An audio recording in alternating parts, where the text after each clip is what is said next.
Hey everybody, in this video I'm going to show you how to replace the rear wheel hub on a 2003 Honda Accord.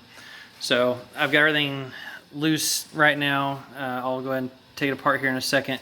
Here's what I'm talking about. I got this from Jim White Honda. There's a lot of Honda websites that sell OEM Honda parts. They all look basically the same. Honda Parts Now is another one that I use quite a bit, but parts.jimwhitehonda.com, I found they generally have the best price, even if it's just by a few bucks, on their Honda parts, and they've been super helpful when I've called them for assistance and everything. They're based in Ohio, so you can use whatever website you want, but that's the one I've chosen to kind of stick with. Okay, so the rear wheel bearings on the 7th gen Honda Accord are all part of this hub assembly. So you can see here it's got all the wheel studs all pressed into the hub assembly. There's the wheel bearing. All right, so I went ahead and got everything loose because I didn't know how long it would take to get all this loose. I wanted to make a quick little video about this. All right, so take the tire off. The brake caliper is on the back part here, and it has two 14mm bolts that bolt into the back of the assembly here. So you just reach back there, take those off, get that out of the way. I've just got it sitting on the trailing arm right now. Okay, so then you're left with this, with the rotor. My rotor had a couple screws in it. I removed those, removed the dust cup here. Just take a flathead screwdriver, tap it in there, and just kind of work that out.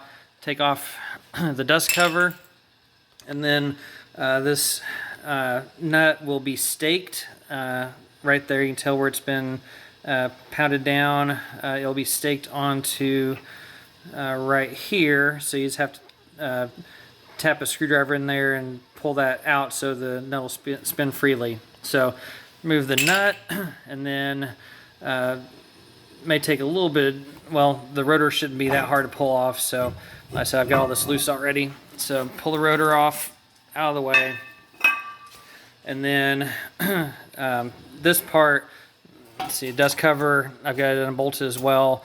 It'll be sitting like that. I'll show you that in a second. But the actual hub assembly, I had to tap on from the back side with a little mini sledgehammer to get it to work loose. So I did that, came off. Notice that doesn't look the same. Part of it stayed behind, and that's why I went ahead and got it loose before I made the video here, because I didn't know how long that would take. All right, so I was left with the dust cover up here like this. It has three 10mm bolts in there that hold it on. The sensor, I removed that as well. So there's a little ring. I was able to take a screwdriver, tap in there, and pry this out. So I got this ring out of the way. Unbolted the dust cover, got it out of the way. This part was stuck on there like that. On the back side right here, you can see where there's a 10mm bolt that goes through there. So I took that bolt out and pushed that out of the way so I wouldn't damage it. So I just left that hanging off to the side. And then I was left with this part stuck on the spindle here. So this is super hard metal. I tried to get a pipe wrench on this part. No luck. I was able to take a screwdriver and tap in, flathead screwdriver, tap in right here. Metal seems to be a little bit softer on that top part than the part here where the bearings go. But just worked with it for probably about 10 minutes or so. Pipe wrench, and then tapping the pipe wrench on there with a little mini sledgehammer, and then working it loose. Got it to spin, and so got it to remove. All right, but if that part's not stuck on there, the thing's a piece of cake. But you know, that stayed behind, so I had to work that out.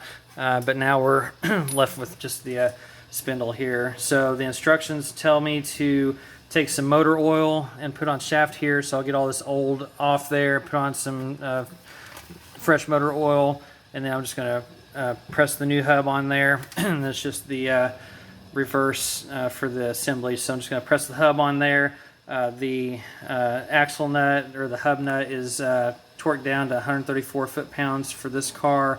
I try to get all the torque values from the Haynes manual. And so just like I said, the reverse order. So I'll put the dust cover on there, put the sensor back in there, and then put the hub assembly on there, torque that nut down, put the brake caliper back on, and then it'll be good to go. So turned out not to be too hard at all. It was just that one little piece there that was left behind that fell apart. These wheel bearings are the original wheel bearings to the car. Car's got 894,000 on it now, so not something that wears out quickly or anything like that on these cars. In fact, the passenger side is still good. I had the rear wheels jacked up in the air one time recently, and I was just spinning them just to listen to see how things sounded.